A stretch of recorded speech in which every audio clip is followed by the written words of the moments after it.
ataupun lain sebagainya. Nah, itu tadi merupakan contoh-contoh dari media sosial. Media sosial itu merupakan salah satu hal yang selalu berada dekat kita, yang setiap harinya menemani kita dimanapun dan juga kapanpun. Tapi media sosial bukan pacar kita ya. Jadi, apa sih media sosial itu? Mari kita bahas. Media sosial atau sering juga disebut sebagai sosial media merupakan pelantara digital yang memfasilitasi penggunanya untuk saling berinteraksi atau membagikan sebuah konten. Nah, konten-konten tersebut dapat berupa tulisan, foto, ataupun video. Media sosial telah mengubah banyak aspek di kehidupan kita, termasuk dalam aspek pendidikan.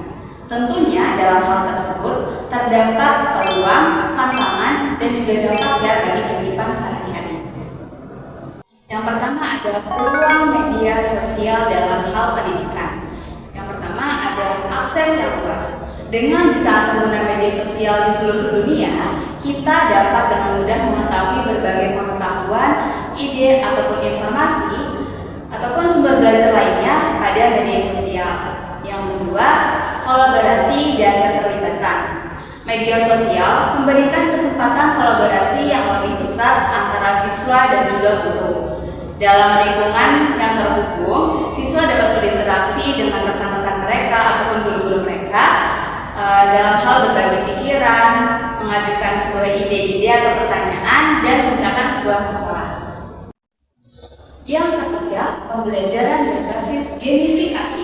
Media sosial menyediakan berbagai alat dan juga fitur yang memungkinkan pembelajaran berbasis permainan, seperti contohnya kuis, tantangan, ataupun proyek yang melibatkan elemen-elemen permainan untuk meningkatkan motivasi dan keaktifan siswa dalam proses belajar. Yang keempat, penyebaran informasi yang cepat. Di era digital seperti sekarang ini, berita dan informasi dapat menyebar dengan cepat melalui media sosial. Jadi, guru dapat dengan mudah membagikan informasi-informasi penting kepada siswanya dengan cepat dan efisien tanpa terhambat ruang dan juga waktu. Selain peluang, terdapat juga tantangan media sosial dalam hal pendidikan. Di antaranya yang pertama, keamanan dan privasi. Media sosial seringkali menjadi tempat yang rentan terhadap pelanggaran privasi dan juga keamanan. Perlindungan data siswa dan informasi pribadi menjadi perhatian utama. Guru dan lembaga pendidik perlu menjaga keamanan dan privasi siswa saat menggunakan media sosial. Yang kedua, keaslian informasi. Fluktualisasi informasi yang cepat di media sosial menyebabkan penyebaran berita palsu yang tidak akurat. Penting bagi guru dan siswa untuk mengembangkan keterampilan kritis dalam menganalisis keaslian informasi yang mereka temukan, agar mereka tidak termakan oleh berita hoax. Yang ketiga, gangguan dan kecanduan. Media sosial dapat menyebabkan gangguan dalam proses pembelajaran. Siswa seringkali tergoda untuk memeriksa media sosial mereka selama jam pelajaran berlangsung. Nah, hal tersebut dapat mengganggu konsentrasi mereka. Selain itu, kecanduan media sosial juga menjadi masalah yang utama atau serius bagi siswa dan juga guru. Maka dari itu perlu adanya penanganan dan juga kebijakan lebih lanjut dari siswa ataupun guru. Selanjutnya ada dampak positif dari media sosial, yaitu yang pertama, wawasan dan pengetahuan menjadi luas. Media sosial dapat membantu pelajar pada era digital seperti sekarang ini. Dengan adanya media sosial, pelajar dapat dengan mudah berkomunikasi dan juga bertukar informasi dengan orang lain, sehingga mereka mempunyai wawasan dan pengetahuan yang luas. Yang kedua, mempunyai banyak teman.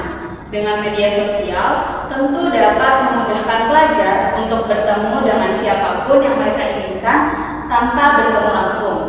Dari media sosial juga, mereka dapat membuat suatu komunitas yang bermanfaat, baik komunitas diskusi maupun komunitas lainnya.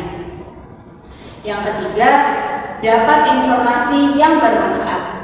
Pelajar dapat bertukar informasi dengan pelajar yang lain. Mereka akan mendapat informasi baru yang belum mereka dapatkan sebelumnya dari media sosial. Selanjutnya ada dampak negatif dari media sosial. Yang pertama, tidak bisa memanajemen waktu dengan baik antara waktu belajar dan juga waktu bermain, sehingga media sosial dapat menghambat aktivitas sehari-hari mereka. Yang kedua, menjadi malas belajar. Jika siswa atau pelajar terlalu fokus dengan media sosial, biasanya mereka akan lupa waktu belajar. Tentu, hal tersebut dapat berdampak buruk bagi pelajar itu sendiri, karena dapat mempengaruhi prestasi mereka. Yang ketiga, dapat mengganggu waktu ibadah. Karena terlalu asik dengan media sosial, membuat pelajar lupa dengan waktu beribadah. Dan yang keempat, menjadi jarang bersosialisasi dan menimbulkan sikap individualis. Selanjutnya ada cara bermedia sosial yang baik. Yang pertama, menjunjung tinggi etika dalam berkomunikasi. Meskipun kita tidak bertatap muka secara langsung dengan pengguna media sosial lainnya, etika berkomunikasi harus tetap dijunjung tinggi. Status ataupun komentar yang ditulis usahakan untuk tidak menyakiti, melecehkan, merendahkan, memfitnah, ataupun melanggar hak-hak orang lain. Yang kedua, selektif dalam menyebarkan suatu informasi. Saat kita menerima informasi menarik dari media sosial, jangan langsung percaya, sebaiknya cek dan dicek kembali validitas informasi tersebut. Jangan sampai kita turut menyebarkan informasi palsu atau hoax yang bisa jadi akan menjerat kita pada kasus hukum. Nah, yang ketiga, jangan lupakan hak cipta. Saat kita menyebarkan sebuah informasi di media sosial, jangan pernah lupa untuk mencantumkan sumber postingan atau gambar yang didapatkan dari pihak lain agar tidak melanggar hak cipta mereka. Yang keempat, tidak menyebarkan rahasia pribadi ke ranah publik. Jangan pernah sekalipun tergelitik untuk mengumbar rahasia pribadi di media sosial. Contohnya seperti curhat tentang masalah rumah tangga atau konflik-konflik internal keluarga. Karena masalah yang kita unggah akan menjadi santapan publik dan orang lain akan menikmatinya layaknya tontonan. Bukannya solusi yang kita dapat, justru kemungkinan besar masalah akan bertambah banyak. Selanjutnya, bijak dalam mengatur waktu. Sebaiknya kita membatasi berapa lama waktu untuk kegiatan online. Jangan sampai kebersamaan kita dengan keluarga ataupun waktu produktif kita untuk bekerja ataupun belajar justru sia-sia karena kita lebih memilih menikmati kegiatan online atau bermain media sosial. Selanjutnya, hati-hati menyebarkan data pribadi. Media sosial sangat rawan dengan berbagai resiko penipuan dan kejahatan lainnya. Sebaiknya kita berhati-hati untuk menyebarkan data identitas maupun foto-foto pribadi yang sekiranya privasi agar tidak dimanfaatkan oleh pihak-pihak tertentu yang ingin berniat jahat kepada kita.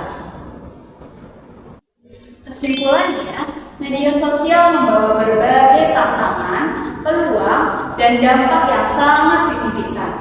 Oleh karena itu, penting bagi kita untuk memanfaatkan media sosial secara bijak dan juga bertanggung jawab, agar dapat meminimalisir dampak negatif yang kemungkinan dapat terjadi yang akan merugikan bukan hanya untuk diri kita, tapi juga untuk orang lain. Cukup sekian video yang dapat saya sampaikan. Semoga hal-hal yang tadi dapat bermanfaat dan dapat diterima oleh kalian semua. Terima kasih. Wassalamualaikum warahmatullahi wabarakatuh.